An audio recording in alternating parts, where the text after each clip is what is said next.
Hello, j'espère que vous allez bien. Aujourd'hui on se retrouve pour un tout savoir format que j'aime particulièrement, vous le savez, pour parler de Pékin Express puisque une nouvelle saison se profile à l'horizon et c'est vraiment une émission de télé que j'adore et j'adore commenter cette émission, genre avec tous les binômes et tout, le binôme d'inconnus, tout ça, vraiment j'aime trop. Donc j'ai fait plein de recherches comme d'habitude, je me suis posé plein de questions comme d'habitude et du coup on est parti pour que je puisse vous exposer tout ça. Let's go! Yeah, yeah, yeah, yeah, yeah, yeah, yeah, yeah, yeah. Oh. Donc pour vous rappeler un petit peu le concept, il s'agit d'une course sur plusieurs semaines pour aller d'un point A à un point B dans des pays étrangers. La course se déroule entre différents binômes.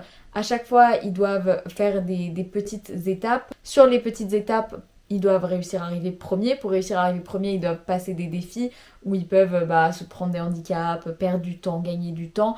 Et quand ils arrivent premiers, ils ne risquent pas l'élimination, puisqu'à chaque étape, un binôme se fait éliminer. Et ils gagnent également de l'argent sous forme d'amulette pour que, à la fin, le gagnant remporte tout l'argent qui a été plus ou moins amassé, tout l'argent qu'il a réussi à avoir depuis le début de l'aventure. Et c'est des sommes qui peuvent aller de 50 000 à 100 000 euros suivant les saisons. À chaque fois mes résumés sont pas très clairs, j'espère que vous connaissiez avant la vidéo. Alors, première question que je me pose, qui est toujours la même, c'est comment est-ce qu'on peut candidater à Pékin Express? Alors, déjà, il faut se rendre sur un site qui est dédié pour ça, et là, vous allez devoir, du coup, en fait, il y a deux catégories. Soit vous êtes en binôme, et donc vous remplissez un dossier en binôme. Là, vous devez répondre, enfin, donner vos coordonnées et tout, donner des photos de vous, donner des photos de votre binôme, ou alors vous êtes en individuel, c'est la même chose, sauf qu'il n'y a pas de photo de binôme à donner. Et on rappelle, si vous êtes en individuel, vous risquez de faire partie du binôme d'inconnus, qui est donc le seul binôme de deux personnes qui se connaissent pas. Les conditions de candidature, c'est avoir au minimum 18 ans et être disponible sur la période qui est demandée. Après, il y a un questionnaire à remplir avec plein de questions sur vos précédents voyages, sur quel type de personne vous êtes en voyage, comment vos voyages se déroulent-ils habituellement, est-ce que vous êtes plutôt du style à dormir à l'hôtel ou plutôt dormir au camping.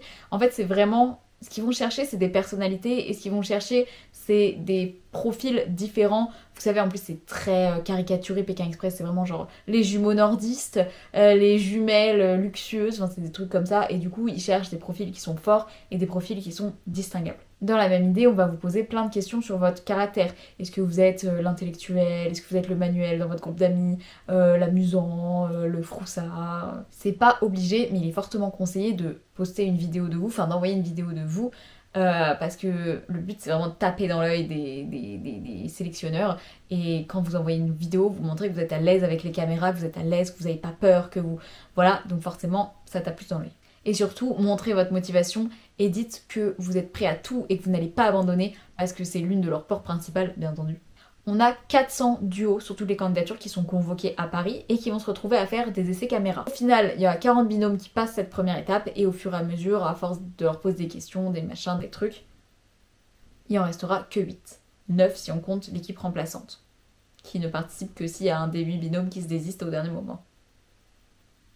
Du coup, il faut savoir que l'aventure dure 45 jours et je me suis demandé s'ils étaient rémunérés, parce que 45 jours c'est quand même pas rien. Alors oui, mais c'est très peu. La production, quand on lui demande, elle dit que voilà, ils payent, enfin ils signent pour une aventure, pas pour un salaire.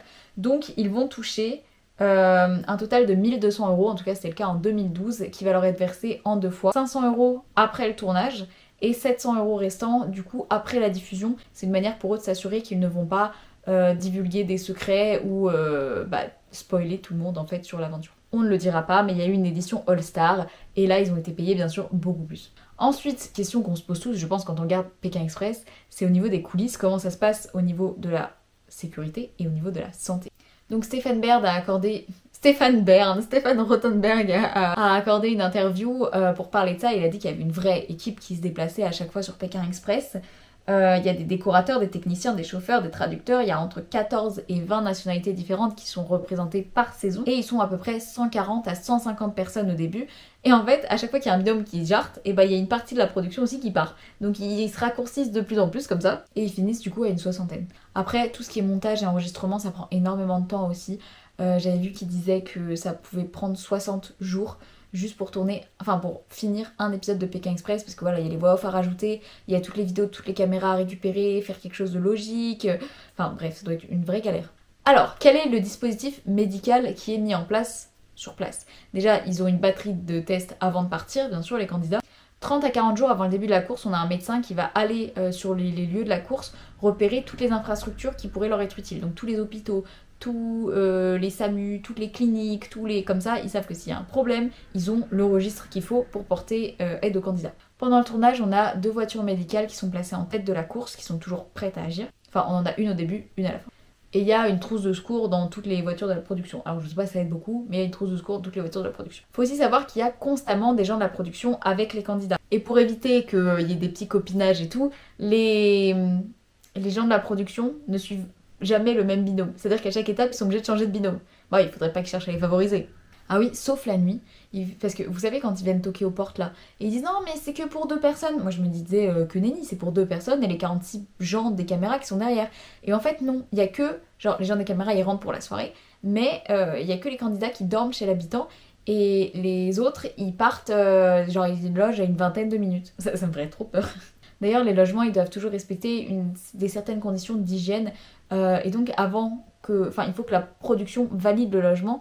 Donc il y a quelqu'un qui passe quand ils réussissent à se faire accepter pour vérifier que tout va bien dans le logement et il est déjà arrivé que les candidats cherchent pendant des heures et des heures et des heures et qu'au final le logement soit refusé par la production. Ils ont toujours un téléphone qui leur permet d'appeler la production et uniquement la production et un tracker pour qu'on puisse leur porter aide s'il y a le moins de problèmes et savoir toujours où ils sont exactement. Il arrive régulièrement que les candidats soient envoyés au poste, on l'a déjà vu, qu'ils soient arrêtés par la police.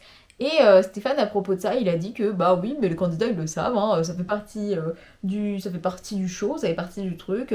Dans tous les cas, on a plusieurs fois eu des cas où ils sont allés en prison, mais on réussit à les sortir.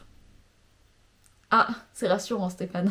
Et il dira d'ailleurs que la production entière, une fois en Inde, avait été accusée d'espionnage, ou alors qu'ils avaient toutes les autorisations, hein. Mais du coup ils avaient été placés dans une résidence surveillée par 8 militaires et tout. Le petit Stéphane là, il était pas confiant quoi. Autre petit secret, vous savez quand ils partent, il y a des fois ils partent pas dans la bonne direction ou ils disent qu'ils prennent une autre route. Et moi je me disais mais ça doit être trop galère, enfin pour la production, tu peux pas gérer ça. Et en fait au bout d'1 heure de route dans la mauvaise direction, les candidats sont alertés sur leurs balises.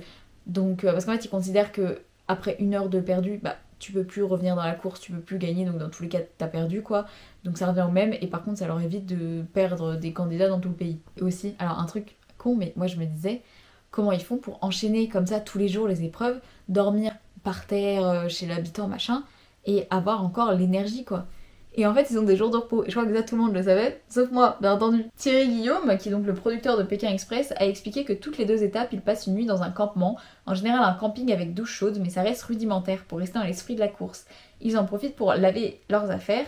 Et ils expliquent que c'est là que des stratégies peuvent se mettre en place. Et en vrai, j'avais un petit peu réfléchi sur la dernière saison de Pékin Express, j'ai trouvé qu'il y avait énormément de stratégies et que c'était presque que ça, genre le truc s'est transformé en Koh-Lanta et je me disais c'est pas possible qu'il n'y ait pas des moments où ils sont que entre eux à discuter parce que sur l'émission on a l'impression qu'ils se parlent jamais, mais pour qu'il y ait des stratégies qui soient aussi fortes c'est forcément qu'il y a des jours où ils se parlent. Je vais juste terminer en parlant de 2 polémiques qui ont secoué l'émission. La première c'est rien de très important mais en fait sur le plateau de Touche pas à mon poste, ils révèlent qu'il y aurait eu qu'ils auraient menti lors du final de la 9ème saison, puisque sur la voix off, Stéphane dit que les 2 binômes, quand ils arrivent à la fin, ils ont que 2 minutes d'écart, alors qu'en fait, apparemment, sur les images, on verrait que le chronomètre, il dit qu'il y a plus de 20 minutes d'écart, mais ça, franchement, je trouve ça un peu tiré par les cheveux, enfin, c'est peut-être tout à fait vrai, mais je veux dire, on regarde un show, on regarde un truc, on sait très bien qu'il y a peut-être pas exactement 2 minutes d'écart, et c'est juste une manière de dire que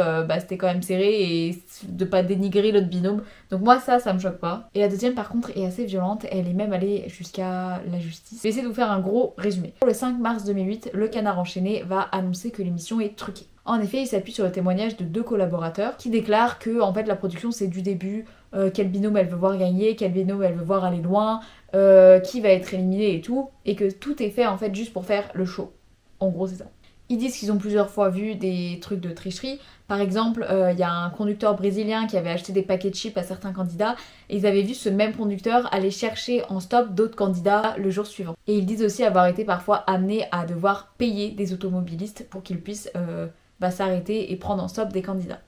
La production a répondu à ça en disant qu'effectivement il y avait eu lors de la saison 3 un chauffeur brésilien qui était venu donner à manger aux candidats, était venu les aider, mais c'était pas sur une demande de la production, c'était uniquement parce que lui il avait eu envie d'aider les candidats et ils n'avaient pas compté que c'était la triche puisque justement c'était la volonté du mec et puis en plus il avait aidé différents binômes. Ils ont rien dit par contre par rapport aux autres voitures et aux autres automobilistes. Moi en vrai je trouverais ça assez normal que quand t'as un candidat, enfin un duo de candidats qui restent bloqués au bord de la route pendant des heures et que les autres sont déjà partis, si la production en paye un pour les amener un peu plus loin, moi ça me choque pas quoi. Enfin, je sais pas. Bref.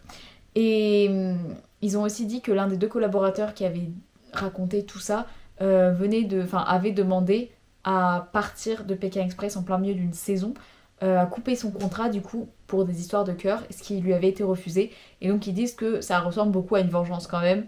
Mais voilà. Du coup, après ce scandale, M6 donne maintenant tout le déroulement du jeu à un huissier de justice en France, y compris le contenu de l'enveloppe noire, donc pour bien dire que rien n'est prévu à l'avance. Et tous les caméramans et toutes les personnes qui sont sur le jeu doivent signer un accord un accord avant du coup la saison, disant qu'ils s'engagent à n'aider aucun binôme et à ne favoriser aucun binôme. Donc voilà, c'était allé vraiment loin, genre les gens qui accusaient les 2 collaborateurs, là ils disaient carrément que M6 prenait les candidats pour n'importe quoi, qu'ils se foutaient de leur gueule, enfin vraiment des trucs, mais c'est parti dans des... Enfin voilà, et je crois que c'est allé en justice, donc pas exactement pour les mêmes choses, mais c'est allé en justice, enfin vraiment, c'est parti trop loin quoi. Moi, franchement, je vais pas dire que je m'en fiche, mais j'adore regarder Pékin Express. Alors, savoir s'il y a un peu des magouilles en coulisses, bah, vraiment, je regarde un show. En tout cas, ça me plaît et c'est bien le principal.